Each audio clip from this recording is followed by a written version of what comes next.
हाय, hello, नमस्कार. नवीन दिवसाची नवीन सुरुवात. तर सकाळी सकाळी गडबड चालू होते. मुलांचे डबे वगैरे भरण्याची. तर मागे कपड्याकडे जाऊ नका. कारण सतत पाऊस चालू आहे ना, त्यामुळे असंच काहीतरी कपडे सुकवायला लागतात. कधी बाहेर, कधी आत. सारखा पाऊस चालू आहे. तर इथं मुलाचं टिफिन वगैरे भरून दिलं आणि आता आमचं विमान जोराने चाललेलं आहे स्कूलला. मुलं घरी असलं तरी पण म्हणजे इकडे-तिकडे करत असतात आणि शाळेत गेल्यावर पण करमत नाही. दिवसभर एकटं-एकटं असतंय. पण असो. तर मुलं वगैरे शाळेत गेली आणि म्हटलं आज आता केस वगैरे विंचरून घ्यावे, पण केस ना जरा ओलेच होते त्यामुळे पुन्हा तसेच बांधून दिले. कारण ना आता पावसामुळे ना केस सुकले जात नाही. तर सिंपल असा मेकअप दुसरं काय नाही, व मेकअपचा यम पण कळत नाही मला. फक्त आपलं पावडर लावून घ्यायची, सिंदूर लावायचा आणि थोडंसं लिप बाम लावून घ्यायचा आणि झाला आपला मेकअप. छान अशी तयार झाली आणि तेवढ्यात मला दिसलं सीताफळ. आमच्या घरात मुलांना अजिबात सीताफळ आवडत नाही, पण तितकंच सीताफळ मला आवडतं. आवडतं पण ना त्या बिया सगळायचा लय कंटाळा येतो.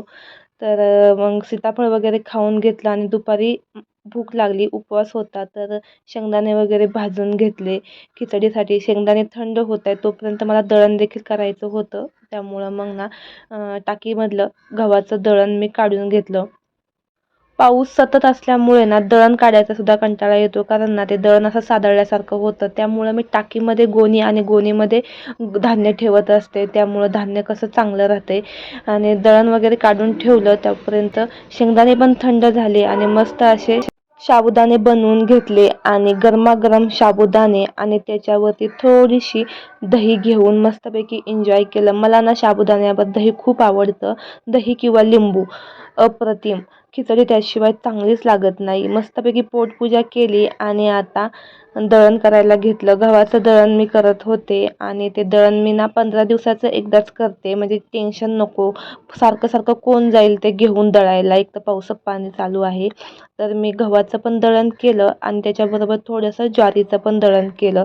आणि हल्ली ना माझे डोळे खूप दुखायला लागले. ते कशामुळं मला तरी वाटतं मोबाईलचा अतिवापर झाल्यामुळं. तर मग मी दवाखान्यामध्ये म्हटले एकदा डॉक्टरला दाखवू. आणि काय झालं तिथे ना गेल्यावरती मला हॉस्पिटलमध्ये व्हिडिओ करायला म्हणजे असं लक्षच नाही. त्यामुळं मी घरी जाताना थोडासा व्हिडिओ तुमच्याबरोबर शेअर करते. तर असा होता माझा आजचा दिवस. कसा वाटला नक्की कमेंट करून सांगा. Like, share, subscribe.